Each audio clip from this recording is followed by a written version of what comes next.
So if you're a fan of the Sony VX2000, but you wish it had a little bit better video and audio quality, then you might want to check out the Pro version of the Sony VX2000, which is what I have here. So let's check it out and see if it's worth putting in your camera collection.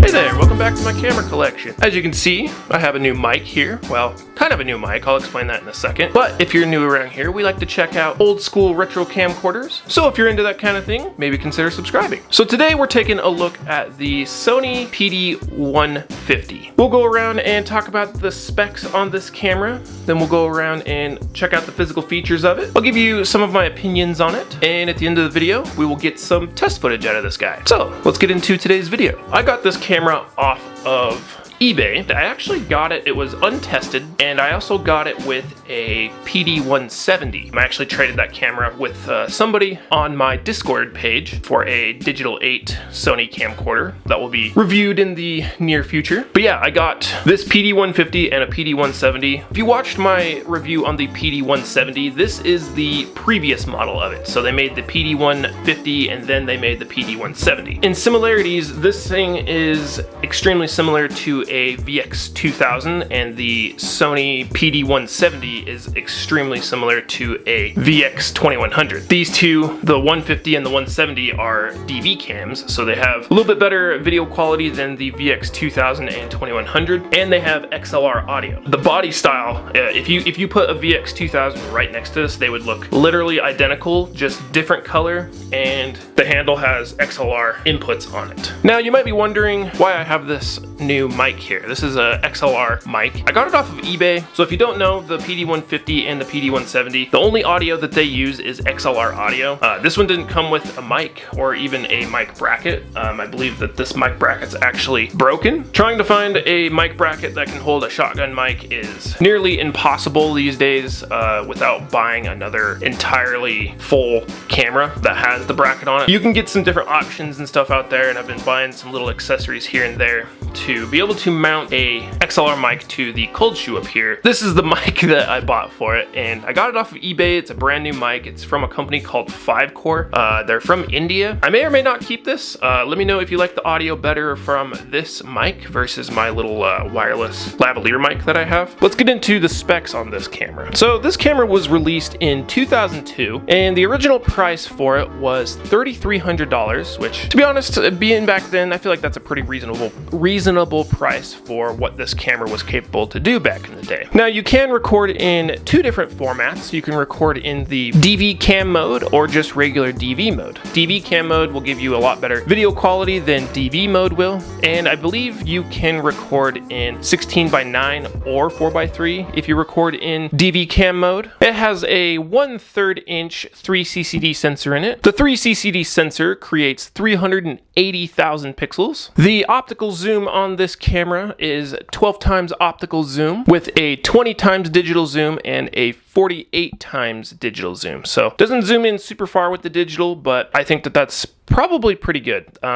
I should honestly try and test the digital zoom out on this camera to see actually if if it distorts the image or not. I thought that the 12 times optical zoom was a little small, so I've reviewed the VX2000 in the past, and I could have swore it had a 20 times optical zoom, but looking at the specs real quick on it when I was doing my research for this camera, it has the exact same optical zoom on it. So it's also a 12 times optical zoom with a 20 and a 48 times digital zoom. It creates 530 TV horizontal lines. The minimum illumination on this camera is 2 lux, so it does pretty well in low light. And something that I found kind of interesting, so you can take photos to the mini DV tape or to the Sony memory stick duo card. The photos it takes are in 480p, but the video is in 480i. So I thought that was kind of interesting. You can take photos to the flash memory card, which is actually compatible only up to 64 megabytes. So that's pretty small. It's not 64 gigabytes, it's 64 megabytes. And like I said, you can choose between 16:9 or 4:3 aspect ratio. 4:3 is the native aspect ratio though. You can choose between 12 and 16-bit audio, and you can have 2 channels or 4 channels with that. It does have a 2.5-inch LCD screen, and it creates 200,000 pixels. It has 8 digital effects modes. So you have fader, flash motion, trail, old movie, which actually messes with the shutter speed, luminance key, and some few others. You can choose between 70% and 100% zebra. You have guide frames for image alignment. And if you use a Sony NP-F960, you can get a total of 8 hours of recording on that battery. I'll leave one of those in the description of this video. It won't be a Sony one, but it'll most likely be a Caster brand. So the lens, it is a 6.0 millimeter to a 72 millimeter, and the f-stop is 1.6 to 2.4. The black and white viewfinder creates 180,000 pixels. I kind of hate that this and the PD170 have black and white viewfinders. From what I've heard from a lot of people is a lot of professional cameras, they would have black and white viewfinders because they were generally just used to frame up your shot, not actually record full time through. If you're a skateboarder out there, you probably have used cameras to film and you like a viewfinder because if it's too sunny outside, you can look through the viewfinder and have a good image to see through. Having a black and white viewfinder kind of makes it a little hard because you can't tell how good the color is and all that. The maximum shutter speed is 1 in 10,000, so it goes pretty dang high. And the weight of this camera is 3.3 pounds. And like I've said in past videos, I don't know if that's just 3.3 pounds or if it's 3 pounds 3 ounces. And all of the specs I found on 2 different websites. One is videomakers.com and the other one is the broadcaststore.com. So that's where I found all the specs and information on this camera. Let's go around and check out the physical features on it. So let's start off at the front. You do get a nice kind of rubbery plastic lens hood that has a little lever right here, and you can actually lift it and it opens the lens hood, and then on the bottom you have the screw to unscrew the locking mechanism on it, and then you can turn it counterclockwise and it pops off like so. The lens thread diameter is a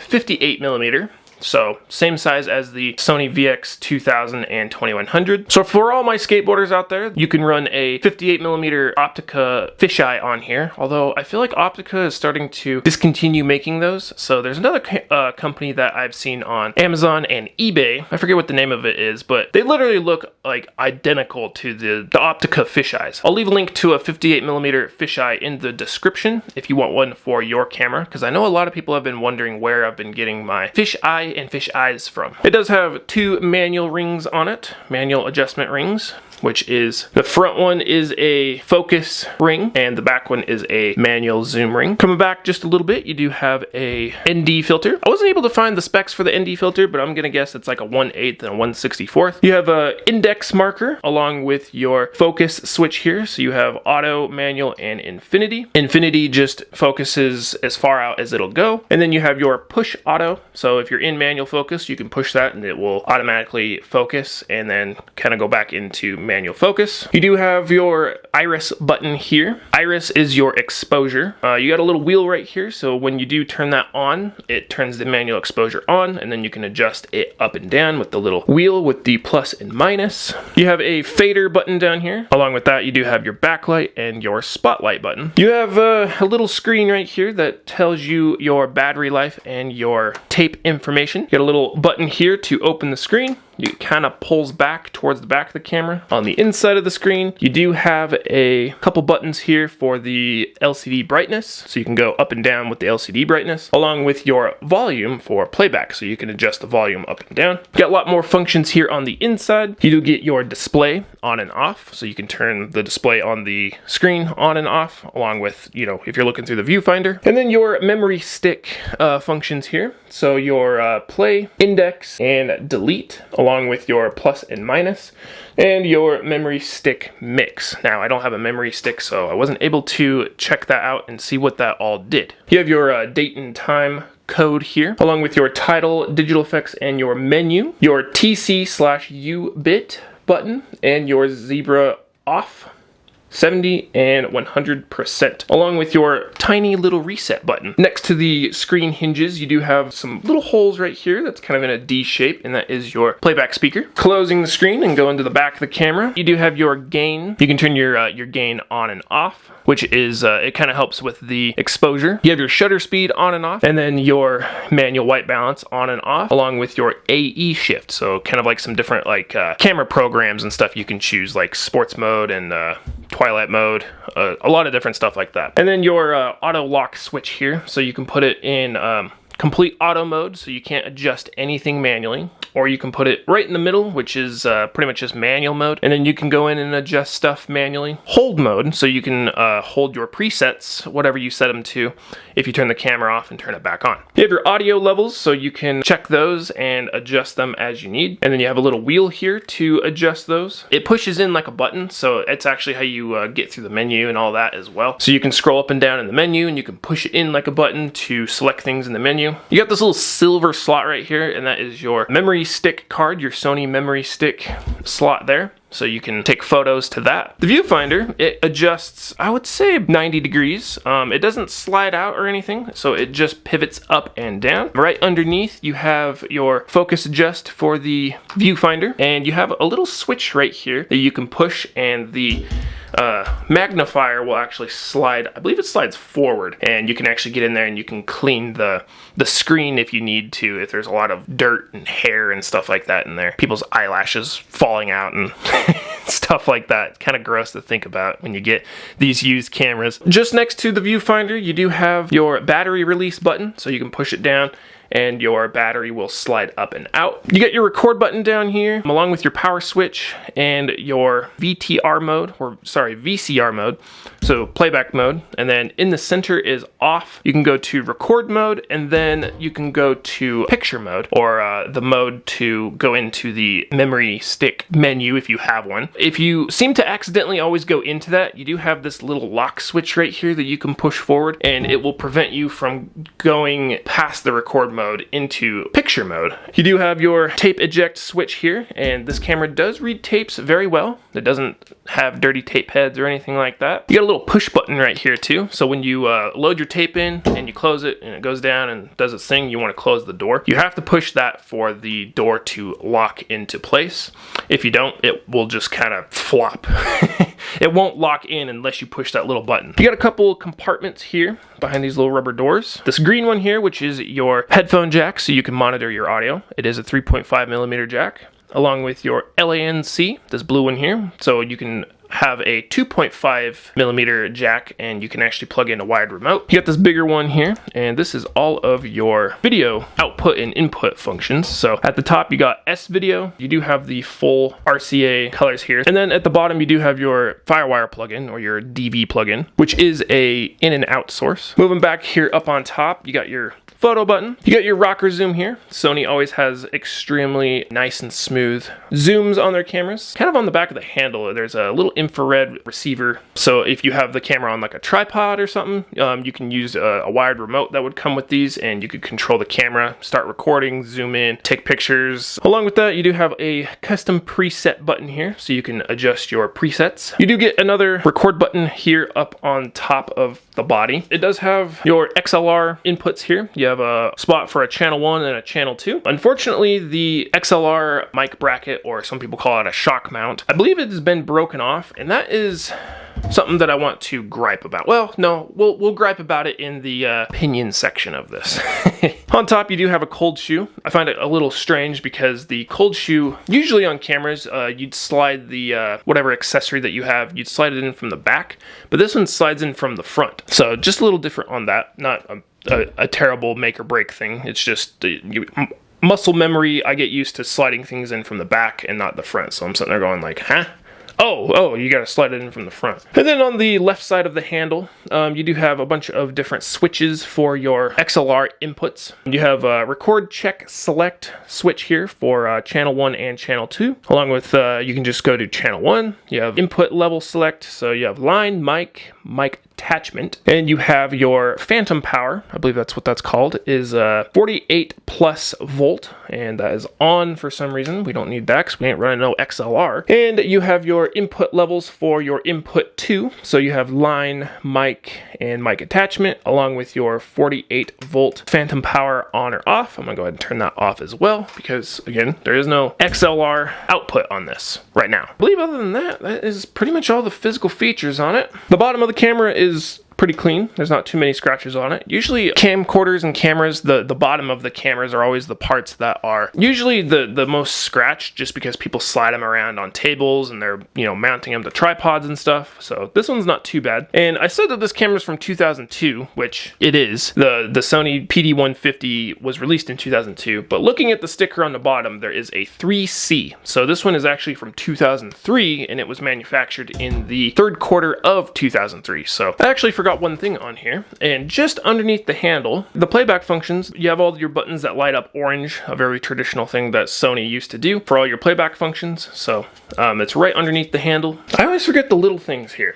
So there's one more infrared receiver here on the front. So you got one on the front, and then you have one on the back of the handle. Into my opinions on this camera. These are great cameras. They seem to be very durable, and I haven't had an issue with any of them that I have received so far. My biggest gripe on them is the fact that the only audio source that you get is XLR audio. I hate that, because maybe it was a great thing back in 2002, 2003, but because you only have XLR, you don't get an onboard mic, you don't get a external mic plug-in, like a 3.5mm jack plug-in. You only get the two XLR mic plug-ins. Depending on what you're looking for, that might be great. Because this is a 21 to 20-year-old camcorder, you know, you're generally getting these secondhand from people from eBay and secondhand websites and stuff. So a lot of times they don't even have a XLR mic to them, like the one that I got. I mean, this one was an untested camcorder. It didn't come with a mic. To top it off, it doesn't even have a mic holder for it because it's broken off. So a lot of these cameras, they have issues with the mic bracket breaking off. I mean, I can see that the screws are still there, but it's almost like a cheap piece of plastic or rubber or something that holds that shock mount bracket on there. So it just, I don't know, it sucks because being secondhand, you don't have a second option to choose from. So you have to find some kind of way to rig up a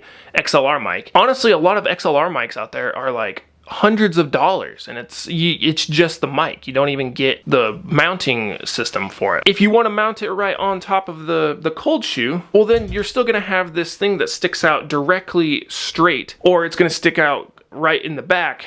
And that was my issue with this, is I was thinking that it was going to be right in the way of the handle, but the little bracket that it's sitting in actually sits up high enough to where you can actually get your hand under it. And so I bought all these other accessories to kind of move it to the right or to the left if you need. And it turns out that I don't actually need that. I can actually just set it right on top of the cold shoe and it will clear my hand. The holder for this isn't the best because it just sits inside of it and it doesn't clamp around it. You're gonna buy one of these even if it's you know, untested or tested, and you're gonna spend, you know, X amount of money on it. But then if it doesn't come with, you know, the mic holder and an XLR mic, then you have to go out and like kind of figure out how to rig it up so that you can actually have audio for your camcorder. So it just, I don't know, it just makes me mad because you have to buy all these extra accessories if it doesn't come with the XLR mic and if the mic bracket is broken off. Another gripe, the scroll wheel for the menu and the exposure and stuff, it can be real finicky on a lot of these, you know, 20-plus-year-old camcorders. It can glitch out and stuff like that, making them hard to use, and being able to go into the settings and set the camera up with different things, like being able to turn the steady shot on and off. The scroll wheels can be, they can kind of be glitchy, and then they can kind of not be glitchy, but then they can just be so glitchy that they don't even work. And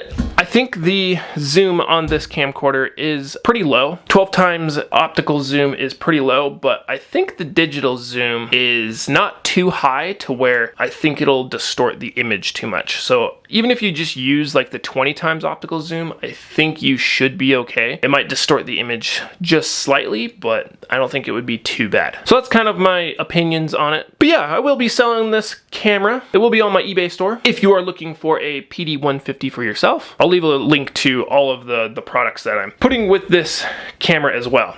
Along with that, it will come with a brand new battery and charger. Batteries, chargers, all the accessories that I'm talking about. I'll leave a link to a 58mm fisheye and converters, mini DV tapes, video converters is what I mean, and XLR mics and stuff, and their brackets and all that. And if you do buy any of that through those links, they are Amazon affiliate links, so you will be supporting the channel if you do purchase something through those links. And another way that you can support the channel is by buying my camcorders. All the camcorders that I review, you can look on my eBay store and pick one up for yourself. All the money that I make will actually go back into buying more camcorders to make reviews on. So you can support my channel by shopping through my Amazon links or buying my camcorders from my eBay store. Let's check out some of the test footage that comes from this camera, shall we? I have gone through some trial and error to get this to work.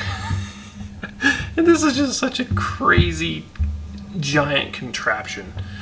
The XLR cable that I bought to go with this was a 6-inch XLR cable. Was too short because, well, you can see how tall this mic is. So it was too tall for it to reach from here all the way to the back of this here mic. And I'm realizing how dirty this mirror is. So, yeah, this is a huge freaking setup. Alright, so let's try out the 12 times optical zoom.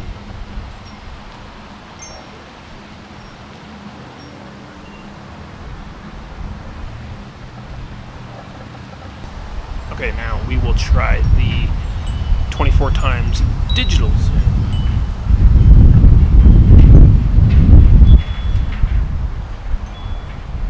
Oh man, that is blurry. Okay, and now we will try the 48 times digital zoom. I don't have very high hopes for this, so let's see.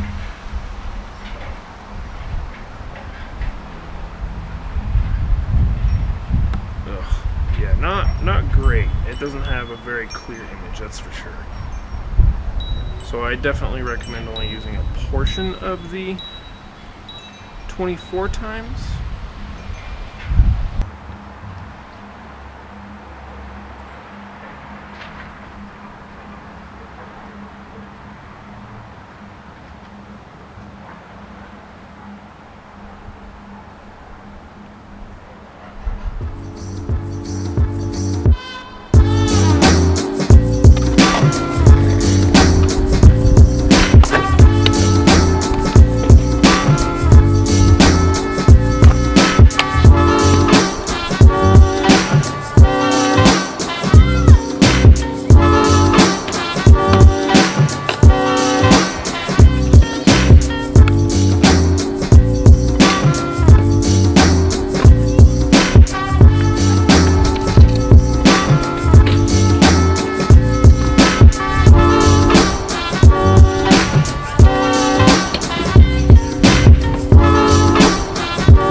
Thank you for watching this video. If you liked it, make sure you leave a like, and if you enjoy the content, make sure you subscribe, because we talk about old school retro camcorders almost on a weekly basis. And on that note, we'll see you in the next video. Have a good one.